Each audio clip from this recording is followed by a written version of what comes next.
اور ایسی ایسی روایتیں قائم کر رہی ہیں جس سے دین بھی بدنام ہو رہا ہے, قوم بھی بدنام ہو رہی ہے, شریعت بھی بدنام ہو رہی ہے. وہ صرف اپنی ذاتی اور خاندانی منفعت کے لیے یا چاپلوسوں کے درمیان ان کو فائدہ پہنچانے کے لیے ایسا کام کرتے ہیں.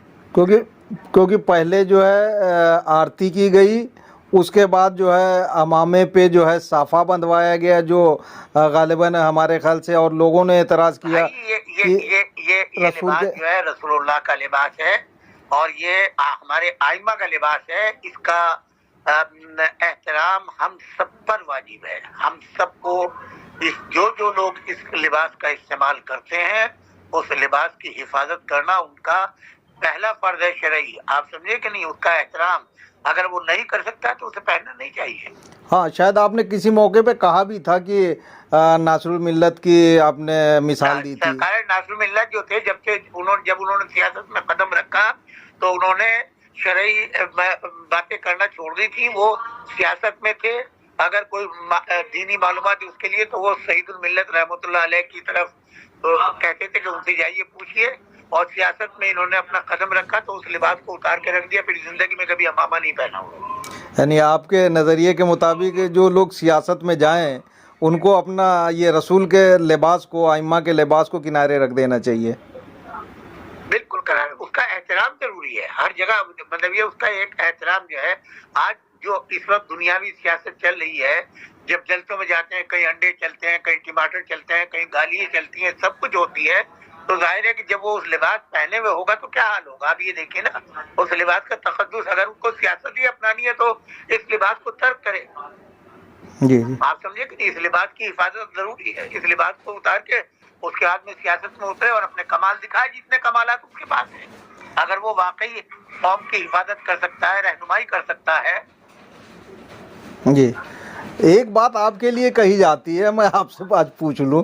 کہتے ہیں لوگ کہ آپ چونکہ انڈیا سے بہت دور ہیں, امریکہ میں ہیں, اس لیے آپ بے باکی سے اور نڈر ہو کے ساری چیزیں بولتے ہیں. اگر آپ انڈیا میں ہوتے تو شاید ایسا نہ کرتے. کیا یہ صحیح ہے ان لوگوں کا؟ آپ یہ بتائیں نا کہ میں اس ملک میں رہتا, کیا یہاں الیکشن نہیں ہوتے؟ جی, کیا یہاں کے اوپر جو ہم یہاں رہتے ہیں, یہاں کے ماحول کے لحاظ سے کیا ہم اپنی قوم کی رہنمائی نہیں کرتے؟ کیا ہم اس میں کوئی غلط حمایت کرتے ہیں؟ تو پھر ہمیں قوم کیوں کرنے لگی؟ ایسا نہیں ہے, بالکل نہیں ہے.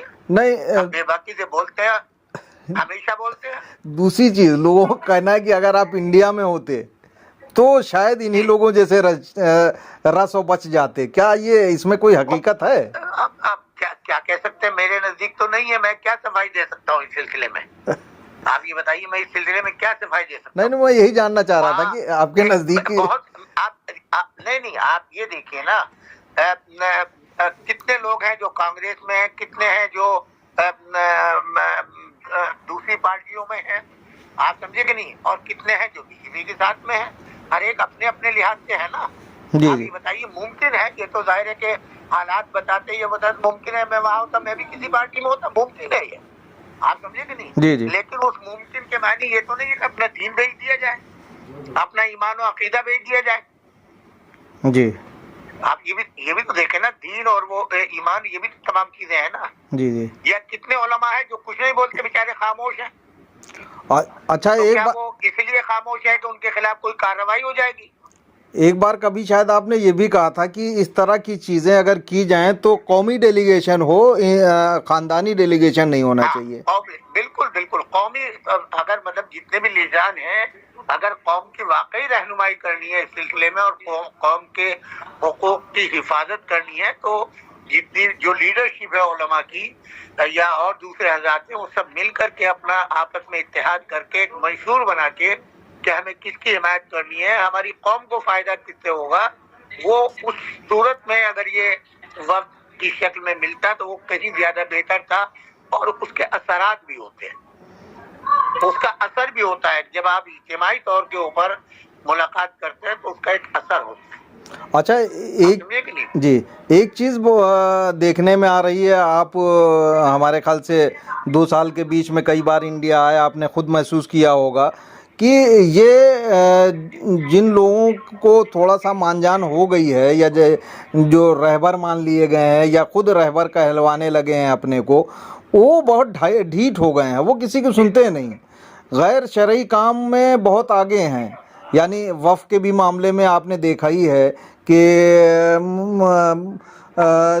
جو وقف علی الاولاد ہے اس کو وقف علی الخیر بنا دیا، جو وقف علی الخیر ہے اس کو وقف علی الاولاد بنا دیا، یا اور وقف کے بہت سارے جس کو نہیں بیچنا چاہیے وہ بیچ دیتے ہیں جو غیر شرعی کام ہے.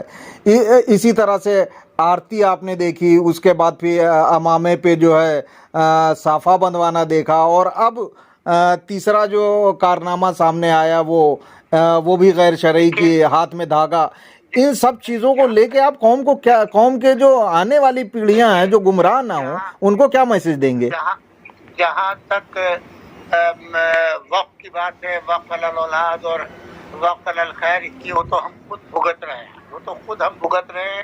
صرف ایک امام بارگاہ میرے وطن کا، میری سسرال کا، جو 50 فٹ لمبی اور 35 فٹ چوڑائی جس امام بارگاہ کی ہے، جس میں کوئی جائیداد نہیں ہے، کچھ نہیں ہے، اس وقف کو، وقف علی الاولاد کو وقف علی الخیر کر دیا. اور آج مقدمہ جو ہے وہ ہائی کورٹ تک پہنچا ہوا ہے، جبکہ میں نے مولانا قلب جواد صاحب کو خط بھی لکھا ہے، اور ان کے جو چاہنے والے مولانا حبیب حیدر صاحب اور مولانا ڈاکٹر شفاق صاحب ہیں، وہ انہوں نے لے جا کے سنایا بھی ہے. میں نے 2 مرتبہ فون بھی کیا. اتنا تک میں نے کہا ہے کہ آپ بستی میں آئیں، اپنے افراد کو لے کر کے آئیں، اور جو خرچ ہوگا وہ میں دوں گا، اور جو حکم آپ نافذ کر دیں وہ سب کے لیے جو ہے وہ قابل قبول ہوگا، اس میں کوئی دخل نہیں دے گا. اس کے باوجود آج تک کوئی جواب نہیں آیا، اور نہ انہی نے مطلب یہ ہے کہ اس سلسلے میں کوئی کارروائی کی، ان کو حالات بھی بتائے.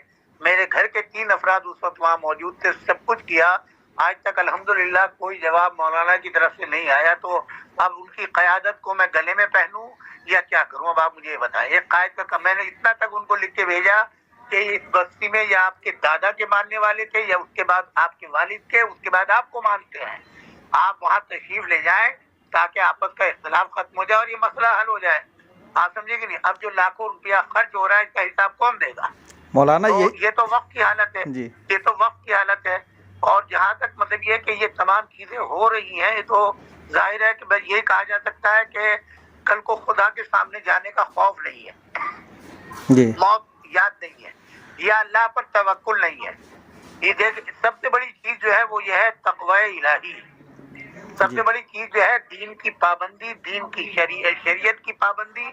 آپ سمجھے کہ نہیں؟ جو کچھ دیکھنے میں آیا، سننے میں آیا، ابھی اس سال 21 رمضان کی مجلس میں جو حشر ہوا ہے، جو وہ اپنے بیٹے کی صفائی میں وہ مجلس ہے، یا گزشتہ سال جو 21 رمضان کی مجلس تھی اس میں نعرے لگ رہے تھے ہمارا لیڈر کیسا ہو، اور چند لڑکے جو ہیں وہ آگے بیٹھے ہوئے نعرے لگا رہے. تو وہ لاکھوں کا مجمع دیکھ رہا تھا کہ شہادت امیر المومنین علیہ السلام اور یہ غم کی تاریخ جو عاشور سے کم نہیں ہے، اور یہ ڈرامہ ہو رہا ہے ممبر سے. تو آپ بتائیے کہ قوم کہاں چلی گئی، کہاں پہنچا دیا قوم کو؟ مولانا نا ستم بالائے ستم، جہاں امیر المومنین علیہ السلام کی مجلس کو سیاسی جلسہ بنا دیا جائے تو اس سے بڑا ظلم اور کیا ہوگا؟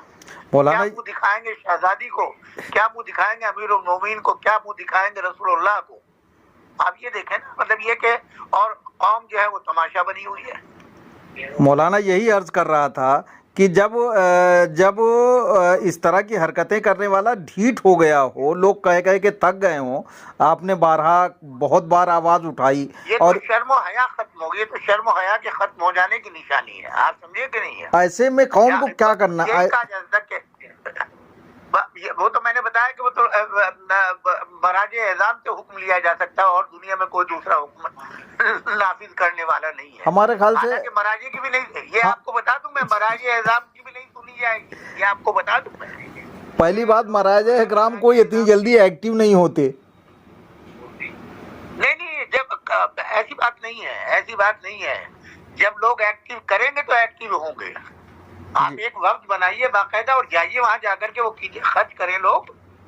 قوم کا درد اگر انہیں ہے، شریعت کا درد اگر انہیں واقعی احساس ہے کہ ہماری قوم برباد ہو رہی ہے، ہماری نسل برباد ہو رہی ہے، تو ہمت کرے، 5 7 10 آدمی جو ہے 2 4 مولویوں کو پکڑیں اپنے قاعدے کے اور لے کر کے جائیں. دیکھیے کیسے نہیں ملاقات ہوگی اور کیسے نہیں بات ہوگی جب آپ حالات پہنچائیں گے وہاں.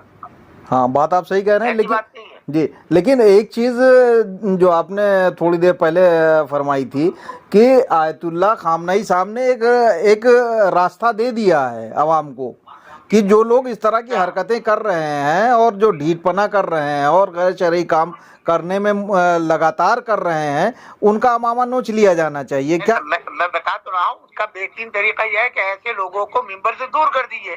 آپ بلائیے نہیں اپنی مجلس کے اندر. میں وہی کہہ رہا ہوں عوام جو ہے وہ باقاعدہ اس طریقے سے جو ہے وہ پڑھے لکھے علماء کو متقی پرہیزگار جو واقعی ہدایت کر رہے ہیں ان علماء کو دعوت دیں اور جو بھی فرد اس طریقے کا طریقہ اپنائے ہوئے ان سے کوئی بھی ہو 1 ہو یا 50 ہو ان سب کو دور کریں ممبر سے. بالکل ان کو کنارے کر دینا چاہیے. ان کا حقہ پانی بند ہے. سوشل بائیکاٹ ایسے افراد کا ہونا چاہیے. ہاں وہ مطلب قوم کو آپ یہی میسج دے رہے ہیں کہ ان کا حقہ پانی بند کر دیا جائے. بالکل بالکل ایسے افراد جو بھی ہوں غیر شرعی کام کر رہے ہیں جی جو بھی غیر شرعی کام کر رہے ہوں قوم کی بدنامی کا سبب ہو علماء کی بدنامی کا سبب ہو ان سب کو ممبر سے اور محراب سے دور کر دینا چاہیے. اس کے سوا کوئی چارہ کار نہیں. اور جب تک یہ کام نہیں ہوگا اس وقت تک اس سے بھی زیادہ برے حالات ہوں گے. آپ سمجھے کہ نہیں؟ جی اس سے بھی برے حالات ہوں گے جی. یہ یاد رکھیں آپ. ایسی بات نہیں علماء ہیں ہندوستان کے اندر موجود بولنے والے بھی ہیں پڑھنے والے بھی ہیں. ہم تقریریں بھی سنتے ہیں لوگوں کے دیکھتے بھی ہیں کیا ہے کیا نہیں ہے. مگر یہ کہ وہیں کے اوپر اگر 10 افراد کھڑے ہو جاتے جب یہ لوگ نعرے لگا رہے تھے اس وقت کھڑے ہو جاتے کہ آج شہادت امیر المومنین ہے اور یہ کیا پورا بات ہو رہی ہے تو آپ دیکھیے کہ بھاگتے ہوئے نظر آتے وہ لوگ. ہاں صحیح کہہ رہے ہیں اور آپ. وہیں سے مولانا کو ٹوک دیا جاتا کہ مولانا یہ کیا کر رہے ہیں آپ. آج شہادت کی تاریخ آج عاشور سے کم دن نہیں ہے اور آپ یہ نعرے بازی آپ کے لیے ہو رہی ہے. آپ نے جلسہ بنا دیا اس کو. آپ دیکھیے اگر ایک فرد کھڑا ہو جاتا تو یہ نعرے لگانے والے پیشاب نکل جاتا ہے ان لوگوں کا. میں آپ کو بتا رہا ہوں ایک کھڑا ہو جائے تو پھر دیکھیے پوری قوم جو ہے اسی وقت کھڑی ہو جاتی ہے. کیونکہ پیچھے سال نعرے لگوائے اور اب کی سال جو ہے 10-15 منٹ جو ہے ڈی ایم کے خلاف پترکاروں کے خلاف اور جو ہے اپنے بیٹے کی. میں وہی کہہ رہا ہوں جہاں پر بھی اگر کوئی بھی مطلب یہ ہے کہ ممبر کے اوپر سیاست اور دنیا داری کا کام کرنے لگے وہیں اسی وقت اس کو اسٹاپ کر دیں. کسی نہ کسی کو تو قدم اٹھانا پڑے گا. ایک مرتبہ ایک اٹھا لے پھر دیکھیے کیا ہوتا. جی ایک دم صحیح کہا آپ نے. بہت اپنے یہاں ایک لفظ کہلاتا ہے نا جاگرتا. جی آپ سمجھے کہ نہیں جاگروکتا. جی جی تو وہ اگر ایک مرتبہ ایک مومن کھڑے ہو کے ہمت کر کے کہ مولانا ہم مجلس سننے آئے ہیں ہم فضائل اہل بیت اور مصائب اہل بیت سننے آئے ہیں ہم یہ سیاست سننے نہیں آئے ہیں یہ اس طرح کی بکواس سننے کے لیے ہم نہیں آئے ہیں. پھر آپ دیکھیے کوئی بھی ہو اس میں چاہے میں ہی کیوں نہ ہوں. آپ سمجھے کہ ایک مرتبہ آدمی ہمت کر لے تو پھر آپ دیکھیے کس طریقے سے قوم میں جاگرتا پیدا ہوتی ہے. اور ہاں کوئی مرد ہونا چاہیے جو یہ کام کرے. ہاں نہیں اگر دیکھا جائے تو علماء اور طلباء بہت سارے ہیں لیکن آپ کو کہیں سے کوئی آواز نہیں سنائی دی ہوگی. بعد میں کیا ری ایکشنز ہوتے ہیں وہ الگ ہے. سب گروپ بندیاں بنی ہوئی ہیں. میں نے آپ کو بتایا نا کہیں سے کوئی آواز نہیں ہے. کوئی علماء نے مذمت نہیں کی کسی ایک. میں نے تو اب تک کوئی ایسا وہ نہیں پڑھا کہ جہاں کہیں مذمت کی گئی ہو اس چیز کی. Please subscribe like share and comment this channel. اگلے ایپیسوڈ میں ہم پیش کرنے والے ہیں امیٹھی کربلا پر وشیش خبر. اس میں ہم بتائیں گے کہ مولانا کلب جواد نے کس طرح سے تتھیوں کو چھپایا ہے. اسی طرح اس میں یہ بھی بتایا جائے گا کہ وقف بورڈ کے چیئرمین علی زیدی نے کس طرح فرضی کارروائیاں کی ہیں. لوگوں کے اصرار پر ہم پیش کر رہے ہیں مولانا کلب جواد اور مولانا شفق دوارا کی گئی آرتی کے درشیہ. آرتی آرتی ماں سکینہ جی کی گاؤں. آرتی ماں ساری جانے تاڑی مار کے گاؤں. آرتی ماں سکینہ جی کی گاؤں.